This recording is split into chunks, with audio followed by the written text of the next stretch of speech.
Tamim Ad-Dari itu diceritakan membeli pakaian seharga 1.000 dirham. Allah. Itu baru pakaiannya. Yang itu besar sekali itu. Untuk dipakai kapan? Bukan saat Lebaran, bukan saat hari raya. Tetapi untuk 10 hari terakhir bulan Ramadan. Akan tetapi beberapa orang dari kalangan salafus sholeh itu, dari generasi sahabat, dari generasi tabi'in, tabi'ut tabi'in, dan generasi sesudahnya, itu ada yang mengkhususkan pada malam ke-24 atau malam 23. Saya tidak tahu apa sebabnya. Ini contohnya pada Anas bin Malik. Anas bin Malik radhiyallahu anhu itu memasuki malam ke-24, beliau itu mandi dan memakai minyak wangi yang selain minyak wangi dan baju terbaiknya. Minyak wangi terbaik dan baju terbaik.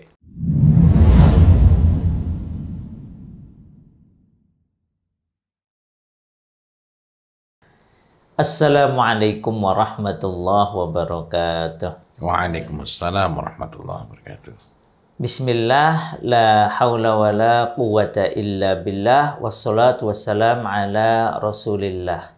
Alhamdulillah, pada kesempatan kali ini kita melanjutkan perbincangan kita tentang wewangi tuntunan Nabi di bulan suci Ramadan. Nah, ini Ustaz, masih membahas minyak wangi di bulan Ramadan, dan khususnya ketika kita sudah memasuki 10 hari terakhir. Ini kan hari-hari malam-malam paling istimewa.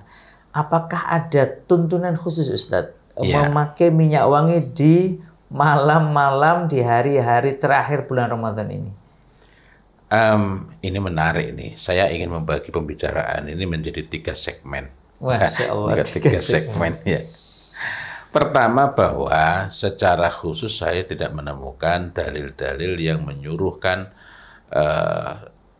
dengan sangat jelas. Dalil-dalil yang sharih, dalil-dalil yang memang cetol itu ya, yang memang yang terang benderang untuk menyuruhkan memakai minyak wangi, mengutamakan minyak wangi di bulan Ramadan maupun di saat-saat wabil khusus saat 10 hari terakhir ya. Apalagi untuk iktikaf, karena nanti iktikaf lebih utama. Nah, karena itu yang kita dapat telusuri adalah hal-hal yang berkenaan dengan keutamaan di bulan Ramadan. Yang antara lain kita mendapati sebagaimana disampaikan oleh Qatadah rahimahullah bahwa dianjurkan bagi yang berpuasa untuk membasahi diri.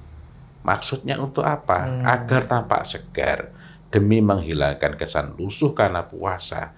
Sehingga kalau orang lihat orang puasa kok kayak gitu, itu menjadi sepertinya syiar puasa itu menjadi sesuatu yang cenderung negatif. Iya, ini bikin orang kayak tidak produktif, puasa sebagai hal yang tidak menggembirakan, ya. Kemudian kita dapati ini mengingatkan kita, perkataan dari Qatadah rahimahullah ta'ala ini mengingatkan kita kepada perkataan dari Ibnu Mas'ud radhiyallahu anhu. Ini sebagaimana diriwayatkan oleh Imam Bukhari tanpa menyebut sanad ya. Di Sahih Bukhari itu ada yang misalnya dalam dijadikan sebagai judul atau yang lainnya ya. Itu diriwayatkan oleh Imam Bukhari. Yakni Ibnu Mas'ud radhiyallahu anhu mengatakan, jika kalian berpuasa hendaknya masuk waktu subuh dalam keadaan meminyaki dan menyisir rambutnya. Sementara kalau kita telusuri bahwa pada masa itu di masa Rasulullah Muhammad sallallahu alaihi wasallam, sebagaimana juga sudah pernah kita bahas, maupun para sahabat radhiyallahu anhum, mereka itu biasa memakai meminyaki rambut itu dengan minyak wangi. Apakah itu kita jumpai pada Ibnu Umar radhiyallahu anhuma, orang yang paling presisi, paling mirip, paling tepat dalam meniru Rasulullah Muhammad sallallahu alaihi wasallam, ataukah dari diri Rasulullah Muhammad sallallahu alaihi wasallam sendiri yang beliau itu bahkan diriwayatkan dalam dari berbagai riwayat itu ya, bagaimana beliau itu ketika ihram dari celah-celah rambut, dari sisirannya tampaklah bekas minyak itu ya. Sehingga minyak rambut itu dapat kita duga bahwa ini kaitannya dengan minyak wangi. Artinya memang pemakaian minyak wangi ini sangat jelas dilakukan oleh Rasulullah Shallallahu Alaihi Wasallam. Iya. Nah, bagi pengambilan dasar ini dengan mengarah kepada jika hal-hal yang sunnah di luar bulan Ramadan, jika tepatnya begini, jika memakai minyak wangi di luar bulan Ramadan itu sunnah, apalagi di bulan Ramadan, karena kita ingat bahwa di bulan Ramadan itu pahalanya dilipat gandakan. Masya Allah. Nah, ini pendapat kalau tanya tadi dalilnya apa, dasarnya apa? Wallahu a'lam bishawab. Ini pendapat pertama justru lebih lebih menekankan bahwa itu tidak menghilangkan keutamaannya. Bahkan berlipat-lipat, apalagi pada 10 hari terakhir bulan Ramadan. Apalagi pada malam harinya, yang itu memang ditekankan betul, di malam itu ada satu malam yang lebih utama dibanding 1000 bulan, sehingga jika di malam itu orang sedang melaksanakan ketaatan, melaksanakan amalan sunnah, pahalanya berlipat-lipat ganda. Begitu pula pada siang hari itu kan dilipat gandakan. Amalan sunnah seperti wajib. Nah, pendapat yang lain, kita ingat bahwa pada kesempatan lalu kita sempat berbincang mengenai perbedaan pendapat yang secara umum terbagi dua. Pendapat yang lain mengatakan bahwa orang-orang yang sedang berpuasa itu hendaknya menahan diri dari berbagai bentuk syahwat. Jadi menahan syahwat secara sempurna. Bahkan pada hal-hal yang hukumnya mubah atau boleh sekalipun. Nah, di sini ini menarik, agaknya perlu kita terus lebih lanjut. Karena kalau ini landasannya itu bahwa hal-hal yang mubah saja perlu ditahan, gitu ya. Dan memang demikian ya. Nah, ini agar orang itu dapat mencapai tujuan utama berpuasa, maka kita dapat menduga apakah dalam hal ini berwangi itu ta'atur dalam hadis ya, dalam hadis berkenaan dengan arba'ah min sunanil mursalin, sunnahnya para nabi. Iya, itu salah satunya adalah ta'atur dengan perlu kita ingat bahwa itar itu pada saat itu adalah alami, asli. Nah, kita lanjutkan lagi. Nah, maka di sini dinyatakan bahwa memakai minyak wangi itu dimakruhkan karena biasanya minyak wangi dapat membangkitkan syahwat. Gitu ya. Wa minha at-tib, itu dapat membangkitkan syahwat pada orang-orang yang sedang berpuasa. Ini juga kita dapati penjelasan dari misalnya dalam Fathul Mu'in ya. Fathul Mu'in yang itu masyhur di kalangan Syafi'iyah. Yakni mengenai makruhnya memakai minyak wangi ketika sedang berpuasa. Dan kita ingat pada waktu yang lalu itu makruhnya pada siang hari. Beliau menyampaikan maka agar puasa yang kita laksanakan itu, kita jalankan itu dapat kita peroleh hikmahnya secara sempurna, maka berpuasalah bukan hanya sekedar untuk tidak makan dan minum, melainkan juga tidak melakukan hal-hal yang dimakruhkan meskipun tarafnya tidak sampai membatalkan puasa. Dengan pandangan itu maka tetap perlu menjaga, tetapi tetap sama. Maksudnya tetap sama gimana? Sebagaimana pada perbincangan kita yang lalu, pada malam hari itu tidak ada perselisihan. Yang berbeda adalah yang satu ini menganggap, pendapat pertama ini menganggap ini merupakan hal yang utama, merupakan hal yang betul-betul perlu dipenting-pentingkan untuk berwangi, untuk memakai harum-haruman, untuk memakai pakaian yang terbaik, di 10 hari terakhir bulan Ramadan. Sementara pada pendapat kedua itu pada siang hari itu tetap makruh, pada malam hari tidak mengapa. Sehingga tidak mengapa itu kedudukannya berbeda. Lalu bagaimana dengan para salafus saleh terdahulu? Secara umum terbagi dua kalau kita menengok pada apa yang dilakukan oleh para salafus saleh. Yakni yang pertama berkenaan dengan masjidnya. Ini merupakan hal menarik. Sebenarnya berkenaan dengan poin ini nggak hanya pada bulan Ramadan harusnya ya. Karena kita ingat bahwa Syekh Muhammad Ibn Shalih Al-Khuzaim sampai menulis risalah secara khusus yang judulnya Tibul Masajid wa Zinatus Shalah. Kenapa ini perlu saya sebut pertama kali? Karena 10 hari terakhir bulan Ramadan itu merupakan saat-saat istimewa, saat-saat yang terbaik. Sehingga karena itulah mereka juga memperlakukan dengan sangat istimewa. 10 hari terakhir bulan Ramadan itu merupakan saat-saat yang diharapkan paling optimal dengan ibadah. Nah, dalam tulisan yang bertajuk Tibul Masajid wa Zinatus Shalah itu ditunjukkan kaitan erat antara mengharumkan masjid menggunakan tib dengan bagusnya sholat. Sehingga kita menjumpai bahwa Thabit Al-Bunani dan Humaid At-Tawil itu selain mengharumkan untuk dirinya juga Tibul Masjid, mengharumkan masjid. Sebagai bagian dari pemuliaan masjid dan memasuki bulan suci 10 hari terakhir bulan Ramadan ya. Karena di luar itu pun memang disunahkan ya. Nah, mudah-mudahan kita juga dapat menirunya itu. Entah dengan minyak wangi yang harganya berapa. Karena kalau kita tengok Masya Allah, ngeri-ngeri sedap itu. Ini kita masuki bagian yang keduanya ya. Yakni apa yang dilakukan oleh para salafus saleh terdahulu. Tamim Ad-Dari itu diceritakan membeli pakaian seharga 1.000 dirham. Allah. Itu baru pakaiannya. Yang itu besar sekali itu. Untuk dipakai kapan? Bukan saat Lebaran, bukan saat raya. Tetapi untuk 10 hari terakhir bulan Ramadan.